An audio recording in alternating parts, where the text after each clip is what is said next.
Hello everyone and welcome back guys to round 8 of my F1 2018 Williams Road to Glory Career Mode, where today we're here at the French Grand Prix. Yes, obviously the one new track on the Formula 1 calendar. Obviously Hockenheim returns as well. But yeah, quite looking forward to this one.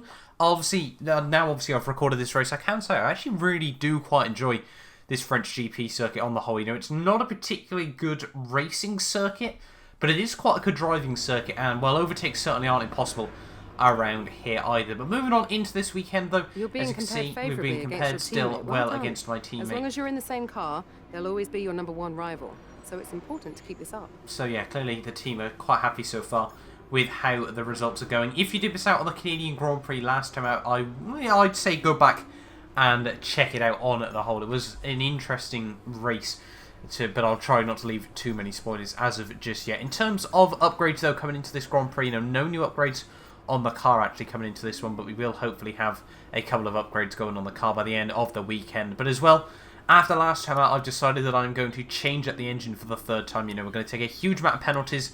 Pretty much means qualifying is going to be irrelevant. I'm going to be starting on the back row of the grid here, so we won't do too much in qualifying, but I do still need to try and get P13 in quali before my penalties to achieve my targets. But let's move on then into free practice here at Paul Ricard. Really looking forward to going around this circuit.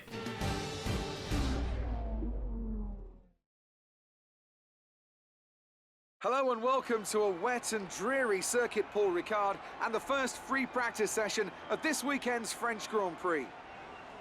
And I tell you what, Anthony Davidson, I think we're going to have some fairly anxious drivers in the cars today, as the conditions have not been kind at all for today's session. Well, sat in the garage, maybe, I suppose. I mean, you'd always rather a nice dry circuit to run on, but as soon as you venture out onto the track, then any lingering nerves get left behind. The moment you start to become anxious in these cars, you tend to tighten up and become too digital in your inputs. This can not only cost you lap time, but also, if you're unlucky, send you on a one-way trip to the wall.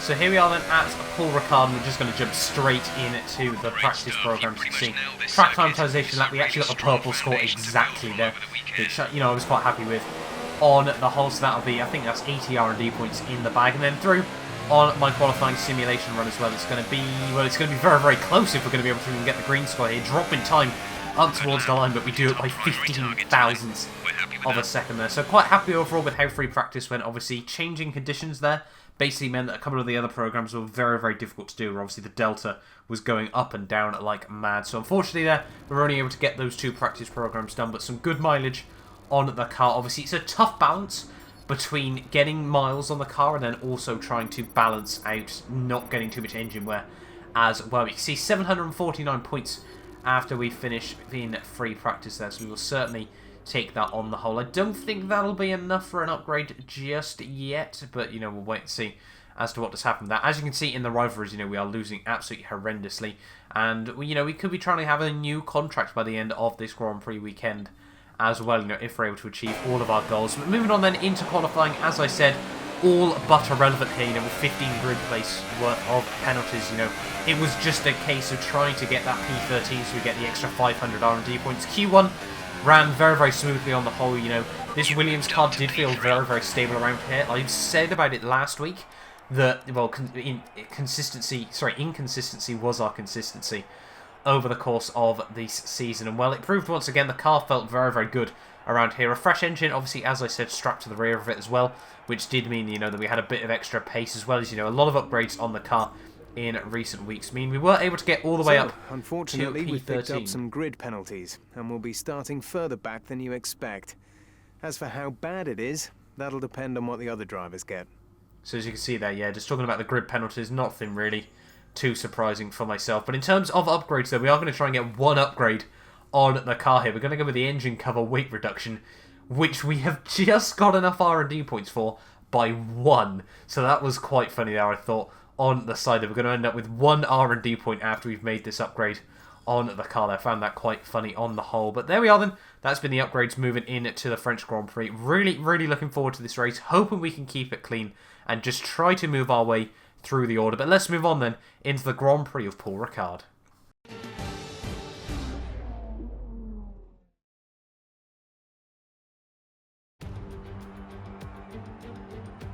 Welcome along then to the Circuit Paul Ricard, home of the French Grand Prix, home race of the Renault team, and of course a number of the drivers on the grid as well. Of the 14 races held here up until 1990, 5 were won by a Frenchman, and 4 of those, of course, were Alain Prost. I wonder who'll add their name to that winners list today. A lap of Paul Ricard then consists of 15 corners and a total length of around 3.6 miles. Drivers will need to position their cars carefully on the exit of the flat-out turn 10, ready for the double apex right-hander at 11. Watch out for potential overtaking action at the end of the start-finish straight and into the heavy braking zone of turn 8. Anthony Davidson is here once again for today's Grand Prix. Let's talk about Ferrari. What do you make of their performance so far this season? Well, the atmosphere within that team seems very positive at the moment. Everyone seems like they're in great spirits and having a lot of fun doing what they do, and that's definitely contributed to the performances we've seen.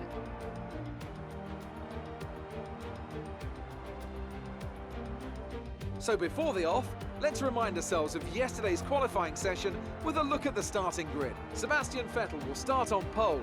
Fantastic qualifying from the multiple world champion. And Lewis Hamilton completes the front row. Looking down the rest of the grid, we have Raikkonen, Bottas, Daniel Ricciardo, and Verstappen, Hülkenberg, Sainz, Alonso, and Roman Grosjean, Magnussen, Perez, Pierre Gasly, and Ocon, Hartley, Stroll, Charles Leclerc, and Marcus Ericsson. The Professor. They'll be starting further back after an earlier grid penalty. And Stoffel Van Dorn completes the grid. And with lights out just moments away, it's time to go down to the track. Okay, here we go. I know what you can do. Don't let me down. So here we are then, ready for the Grand Prix here in Paul Ricard. As you can see, down in P19 on the grid, turns out Stoffel Van Dorn also decided to pretty much go with an engine overhaul there. You know, really throughout the entirety of Season 1, you know, we're probably going to get through quite a lot of engines on the whole, as obviously we're not going to be scoring points without doing so. So really, you know, it would just be a case of seeing where we end up in Grand Prix. If the pace feels good, then we might go for a new engine here and there, but if not, then obviously we'll just wait and see. In terms of race strategy, though, I'm actually going to try and go for a bit of an interesting one. It actually, according to the game, reckon we had to do a two super soft runs and then an ultra soft run. The tyre wear, though, around here does seem to actually be quite good, but obviously we'll sort of talk about that more throughout the entirety of the Grand Prix. We're going to try and do a super soft to double ultra soft run in this race. 2 laps of spare fuel as well. You know, a lot of you guys were saying about how I was probably overfueling the car a bit too much and giving myself more engine damage, but in all honesty, most Grand Prix I just want to push to stand any sort of defence down the straight overall then. But quite looking forward to this French Grand Prix. Obviously a new circuit on the Formula 1 calendar. The AI probably going to be a little less confident around here than normal, obviously, as they still try to adapt to this circuit as well. So it's going to be a very, very clean slate for absolutely everyone on the grid here at the French Grand Prix. But here we are then on the grid, starting from the very back. It is 5 lights, and it is lights out, and away we go. They're off to actually a pretty poor start on the whole there. Van Dorn is going to go fly past me, obviously on that harder compounded tyres, struggling a little bit for grip out of the start there, but breaking down in towards turn 1. Actually a very, very tight, congested run in towards turn 1 there. Van Dorn, well, he just completely sideswipes me there, just gives me no room through the corner, so we are just going to try and take that position off him. You know, I felt that was probably fair, after he just completely shut the door on me, even though I was already on his inside. Down the inside of Ericsson there, we go for a little bit of a move. Tiny bit of contact made there, but we do swing it right around the outside. And now up the inside of Brendan Hartley there. Again, a little bit of contact there. The AI not afraid to turn in on myself there as we come out onto the back straight, though, on lap 1 of this Grand Prix. They got Charles Leclerc, obviously not technically his home Grand Prix here, but it is the home Grand Prix of Pierre Gasly. And obviously Esteban Ocon, as well as Roman Grosjean there. My teammate Lance Stroll having to defend from him at the moment. So hopefully I can try to relieve a bit of that pressure from the Sauber driver here as we come out onto the second of the back straights here. As I said, you know, really quite a fan of this circuit on the whole as we come through this just about flat out corner, dip at the throttle ever so slightly on the way in there, just obviously in the dirty air. Then we're breaking down. Charles Leclerc just shuts the door on me as we try to have a sniff up at the inside there, and we are still up in P17 at the moment in this Grand Prix. Breaking down though through this wonderful double apex corner there. We're going to try and swing it right around the outside of the Sauber driver there. We do actually make that work as he has to bail out ever so slightly on the exit there. Backs out in towards this penultimate corner there, and that's going to be us. Up into P16 there, we think about sending the dive up the inside of my teammate Lance Stroll. And think better of it as we come out of the final corner though to finish lap 1. Up 4 places there, that has been a very, very successful start to this Grand Prix. And obviously with the fresh engine, feeling quite confident there. We're going to try and look right around the outside of my teammate into turn 1 there. He parks it on the apex, coming through the first couple of corners though, but we're going to try and get the switchback move there. Lance trying to go a bit defensive on me here. Are we going to be able to have a look up the inside? We do send it up the inside through in towards the next couple of corners there. Squeeze him out over the curbs there. Even more Williams rivalry coming up between the pair of us there. And now up the inside, up into P15 of this Grand Prix there. And now 1 lap later, starting to close up to the back of Pierre Gasly here as well. So we'll see a Frenchman in this Grand Prix now. Hopefully we will try to cause too many issues for the Frenchman in these races, but still, you know, hoping for a good solid race myself. But the yellow flags are now out in this Grand Prix, and unfortunately it is Lewis Hamilton for the 3rd time in 8 races that he has had an engine failure there. Heartbreak for the Mercedes driver once more, and well, it pretty much seems with how consistent Seb has been so far this season that he is really looking to, well, pretty much dominate this 2018 season there. As we come through the final couple of corners though, closing it to the back of Gasly here, and well, as I said, you know, the pace just felt really quite good in this car. You know, we had quite a decent setup, you know, fresh engine as well, you know, quite a good strategy on the whole. So we were, yeah, just feeling very, very confident around this circuit. So we hopefully will try and go for a move on Pierre very, very shortly there. We've actually got Esteban Ocon just ahead of him as well. So potentially, you know, we could be trying to make moves on the Frenchman in these Grand Prix there. You see, coming down the first of the back straight there, closing up to Pierre Gasly just a little bit. I will say now, actually later on during this Grand Prix, I do try to use the overtake mode instead. And, well, you guys were all entirely right there. You know, it really is so much better than hot lap mode at top ender. So thank you very much to all of you guys for commenting about that. But through this long, flat left-hander here, we're going to try and have a look up the inside into Pierre Gasly there. And, well, he just completely shuts the door on me there. Not really too sure what he was trying to do there. You know, we were quite clearly down the inside, but Pierre, yeah, in many ways very frustrating there. That obviously Pierre just, well, he slammed the door shut even though I was quite clearly on the inside. But in many other ways, you know, quite good to see, you know, the AI do make human mistakes there as well. You know, they were struggling in places, you know, to try and defend. And really from then, you know, this Grand Prix got a little bit quiet over these next few laps, you know. We've sort of tried to close back up to the rear of Brendan Hart. You know, the AI all trying to make their pit stops as well at this stage of the day there. So quite interesting split strategies between 1 and the 2 stops by a lot of people there as we come out of the, well, chicane and the middle of the back straight here. And we are slowly but surely closing back in on Brendan Hart as we come through once again this long, flat left-hander, right-hander even, sorry. Very, very easy actually, but we're going to try and have a look around the outside of Brendan Hartley there. He gets caught up behind Charles Leclerc as we come out of that corner there. Well, we get a much better run on the exit there, and what a move around the outside if I do say so myself. Really, really happy with that one, and really just goes to show with how many chassis upgrades we've been able to get on this car, how much more confidence we have with it on the whole. You know, it's all well and good about having, you know, sort of more engine power and sort of more aerodynamics, but with the car being so much more stable, I'm willing to take those risks now. And when you look back, what, 6 races ago even, to Bahrain, where the car was all over the shop, you know, the change that we've experienced with it over these last few rounds, with how many upgrades we've been able to get, has really, really been very, very pleasing on the whole. But 1 lap later, onto the back of Charles Leclerc. You can see actually now using the overtake mode, and well, as I said, you guys were right, it really is so much better than the hot lap mode. Unfortunately, I wonder how much time I've lost in the first few rounds of this season from that. But better, you know, to be making the mistakes when the Williams is still quite a back marker car over anything else there. But is pretty much spent, I think.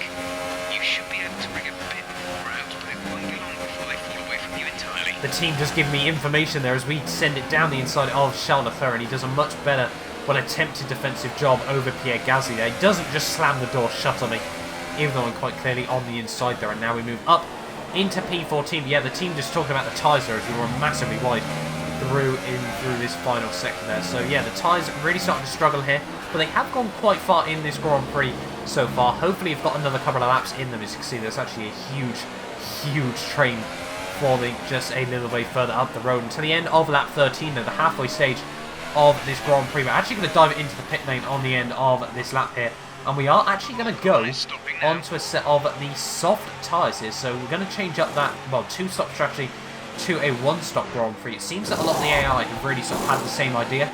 Tyre wear has been much, much better around this circuit than I think anyone really did expect throughout the first half of this Grand Prix. And as we reach the halfway stage, you know, it would only make sense to make the 1-stop work in the end here. So as you can see, coming out of the pit lane now, they're getting a huge buttload of wheel spin there, but we are going to come out in P14 if I'm not mistaken there. We're going to have Van Dorn just behind me, and it's going to be a little bit of a catch-up job to the guys ahead, you know, damage limitation throughout the second half of this Grand Prix. So yeah, we obviously, first up will be Esteban Ocon, you know, if we can try and gain some places throughout the second half of this Grand Prix here. But as I said, Paul Ricard, really, you know, it's a track where you've got to take a lot of curbs, and circuits like that, you know, places like Le Mans, Silverstone on the F1 games as well, you know, it was really quite a good fun track in my opinion there. But moving on to the end of lap 16 though, where we had Esteban Ocon and Romain Grosjean here, 2 Frenchmen in this race. It was really looking like Grosjean was actually struggling at the moment there, so Ocon is going to be able to fly right around his outside in towards turn 1 there. Lance Stroll, unfortunately, as we just heard on the radio, they're really struggling in this race. Couldn't make the 1-stop work by the looks of it there, so was that pit a second time there. But Grosjean taking a very defensive line through these next couple of corners. Are we going to be able to try and get the switchback move on him? We think about it, but not going to send it up the inside. We're going to try and go for a bit more of a simple move as we come out on towards the back straight here. Use the rich revs, use the overtake mode as well on the engine here. And are we going to be able to move past the Haas driver? Yes, we are. Look at that. He's already trying to save ERS there, so clearly the Haas having issues with ERS around this circuit. We now move up into P12 of this Grand Prix here, so working very well for myself at this stage of the day. And next up on the old hit list will be Esteban Ocon. What are we going to be able to do? Lap 18, 2 laps later, all over the back of the Force India driver there. But unfortunately for me, obviously that car has also got a Mercedes engine in it, so it is going to be a little harder to overtake there. But we're going to try to look to the outside. Esteban Ocon backing out of that very early there. So we now move up into P11 of this French Grand Prix here. Quite good. Quite happy with that run there, but unfortunately run a little bit wide on the exit of the corner there, which means Ocon is going to really try and go back at me here, down in towards this next corner. He's going to lunge it up the inside there, side by side, through the fast right-hander there. We're going to back out of that as we ran a little bit wide, so it would have been unfair to hold on to the place there. But Ocon, what a ballsy move up the inside there, through that very long, flat out right-hander there, you know, 195 miles an hour side by side. That certainly got very scary very quickly. But once again though, 1 lap later, all over the back of him once more. And hopefully it's going to be as well a textbook as the original move was. Hopefully we don't make the same mistake as we did last time as well. The slipstream DRS overtake mode. Are we going to be able to have a look? Yes, we do. Up the inside there this time. Ocon once again backing out, and now we've got to make sure that we do get good traction on the exit of this corner. A bit better than last time, taking the curbs on the exit once more there. And now we hold on to P11 here as we've got 8 laps to go of this French Grand Prix here. And so far, you know, this drive back through the field, 19th to 11th, I was really happy with him. And moving on now to the end of lap 20, the start of lap 21. As you can see, there's a start of a train forming just at the road there, running a little bit wide out of the final corner as well. We're just pushing to the absolute limits at this stage of the day. See, coming down in towards turn 1 though, braking just at the 100-meter board, trying to attack the curbs.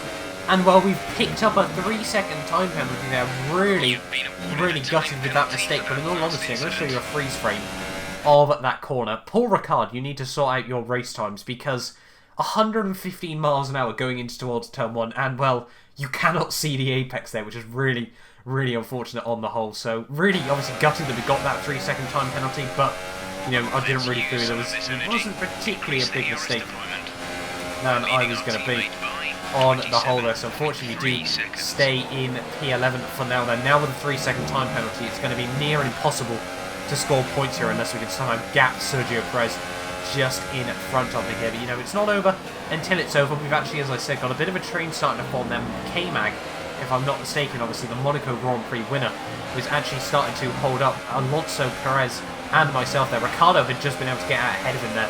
So we had 5 cars, 5 different teams, all very close on track at this stage of the day here. Are we going to be able to look past Sergio Perez? He's got slipstream and DRS as well, so we're not going to be able to make that work just yet. Try to brake quite early there, lock up the front inside tyre though, unfortunately, as the tyres are really starting to get worn down towards the end of this Grand Prix. On the exit of the corner though, well, we're still just not close enough to Sergio Perez just yet in this race. 2 laps to go.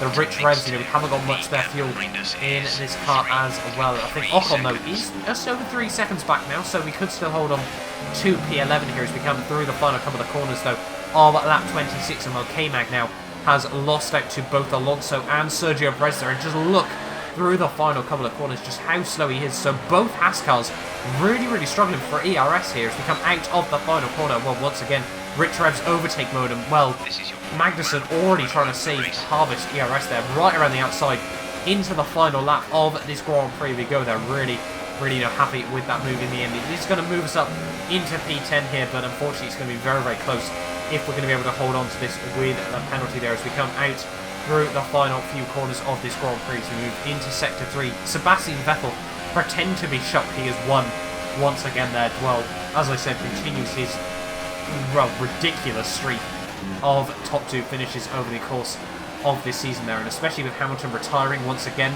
it's looking very much like Sebastian is doing a fantastic job there. He's still the only driver to actually win more than 1 Grand Prix this season. I think now he's actually won 4. But as I'm talking about that, we actually make quite a big bottle through the final couple of corners there. Really unfortunate with that mistake. Just clip the curb there, the tyre's just not enough grip towards the end there, and obviously with the new chassis restructuring on this game as well. Unfortunately, well, it didn't actually cost me any positions there, as we'll see by the end of the Grand Prix with that penalty. But it is going to be P12 on the road there in the end of the French Grand Prix. And actually quite an exciting race. And bring it home.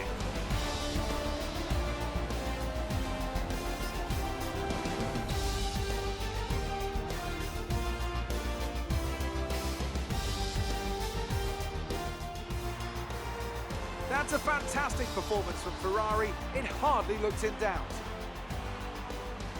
And Anthony Davidson, give me your thoughts. How did they accomplish this result? Well, I think the track conditions just really suited their car today. Wind, track temperature, you name it. These cars come alive when the tyres are just at the right temperature. So the more easily you can keep them there, the better your race tends to go. And that's exactly what happened. Their car just looks so comfortable out there. And now it's time to wind down and celebrate after that fantastic Grand Prix. Here they come, your top 3, out onto the podium.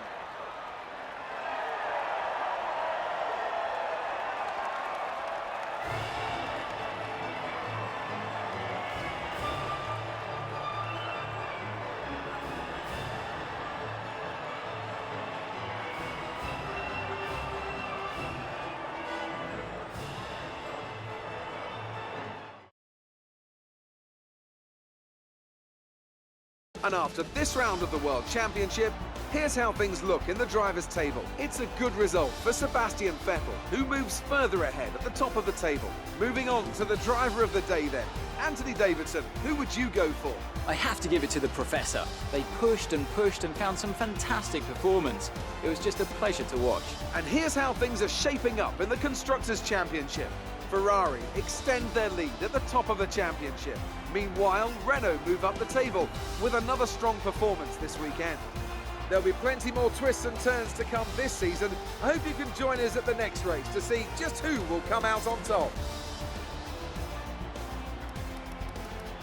So you can see there, Sebastian Vettel, obviously, as we said, able to win that Grand Prix. Bottas 2nd, Verstappen 3rd, Raikkonen 4th, with the Renaults obviously at their home Grand Prix doing well in 5th and 6th. Ricciardo 7th, Alonso 8th, Sergio Perez 9th, and Esteban Ocon rounding out the top 10 there, scored points in his home Grand Prix there. That penalty, as I said, didn't affect us with any places at the end of the day. We would have finished P12 anyway, we just finished a little bit further back from K-Mag there. But as I said, Seb, a 56-point lead now in the driver's standings. He's got over a 2-race victory at this stage of the season there. Raikkonen in 3rd with Daniel Ricciardo 4th, and Hamilton now has dropped all the way to 6th place overall there. He's obviously, Hulkenberg as well moves back up to best of the rest there. Fernando Alonso jumps Esteban Ocon in at that race as well, with Carlos Sainz moving up the order quite nicely as well. They're able to jump quite a few of us as we now drop all the way down to P13 overall. They're a little bit frustrated with that, but this Williams car, we were doing quite well to be on the cusp of the top 10 anyway there. In terms of the constructors, well, Renault jump past Haas and Force India while they just stay in the middle of both of them there. But there we are then, guys. That has been the end of this French Grand Prix. Hopefully you guys have enjoyed this video as well. Whilst talking about that, actually just in the background, we've just gone and hit 7,500 subscribers as well. So I cannot thank you guys enough for all the support on the videos so far. There will be one more Grand Prix coming up today, obviously from the Austrian Grand Prix, and then we will be dropping down to 2 uploads a day throughout the rest of Season 1, where as I've said, I've got a plan ahead for when I go to the Belgian Grand Prix. So still, hopefully double uploads to the end of Season 1, and then it'll probably move down to single videos for Season 2, as obviously the hype dies down just a little bit there. We're going to sort of run through the interview in the background. No one was at fault, we're both great drivers. Quite a lot of contact with on the the whole. I'm going to not comment on deliberate? this one, so she's probably going to be very annoyed with me once again, but I don't really want to damage the team's reputation or anything like that, so although she might get annoyed, no comment on that, and she's just going to give me Thanks anyway. well, give me the cold shoulder there a little bit at the end of that race. But yeah, there we are then, the French Grand Prix. As I said, a track that I really, really did enjoy a lot more than I was expecting at the end of that race there. So thank you all so much for watching this video. You can see we're now tied with Pierre Gasly in the rivalry, and we're only one off Lance Stroll as well. So after Canada last time out, which was an absolute mess, to be able to recover that, quite happy with that overall. Able to claim quite a few R&D points there as well, obviously including the 500 bonus from getting the team goal as well. Gives us 830 points after that Grand Prix, obviously carrying over the 1 we took prior to that as well. Means we're up now to, 830 points on the whole, which should be hopefully one more upgrade on the car as we leave this French Grand Prix, obviously moving in towards Austria next time out. Quite a power heavy circuit, should hopefully favour this Williams car once again. Then move further and further towards a veteran of the sport, and we have actually got the opportunity to go with a brand new contract negotiation as well there, as you can see. So we'll certainly drop into that one. You can see our value currently a lot higher than our contract value, so we'll be able to pile on a few more sort of perks. It's time for us to renegotiate from your the contract. team. Here you can see the current deal. Once negotiations begin, the team will make you an offer. So I think, we can really accept want to if be you trying like, to but get into I strongly Q2 suggest we push for over better these next few terms. races. We're going to try and go for a 50% resource points bonus at the end of the Grand Prix. Major and minor upgrades all reduce that, and then 2 upgrades per department again. We're not really going to have the chance to go for 3 on the whole. Then no pit stop. Well, we're going to go for 10% pit stop efficiency. And will this work? If I ever actually fancy clicking on the proposed contract? Okay, Yes, it will. We actually had a proposal little bit looks more good. It in seems the all bag as parties well, are so we happy could with the potentially deal. try to go So for it'll one more commence the upgrade next race weekend. on the car as well there. But there we are then. We have finished the French Grand Prix. We got a new contract as well, even though we might try to go for a bit of an upgrade on the car as well to the end of this video as we move into Austria next time out. That contract will carry over into the next Grand Prix. Will we have enough points to try and go for anything? We might try to go for an aerodynamic upgrade. Yes, we will. We'll go with the under-nose turning vanes there, 540 R&D points. But as I said, thank you all so much for watching this video. Thank you all as well for the insane support so far on this series. Make sure you do hit the like button if you've enjoyed it. It really does help out the support on this series. It really does help me out on the whole. But I will see you guys next time for the Austrian Grand Prix.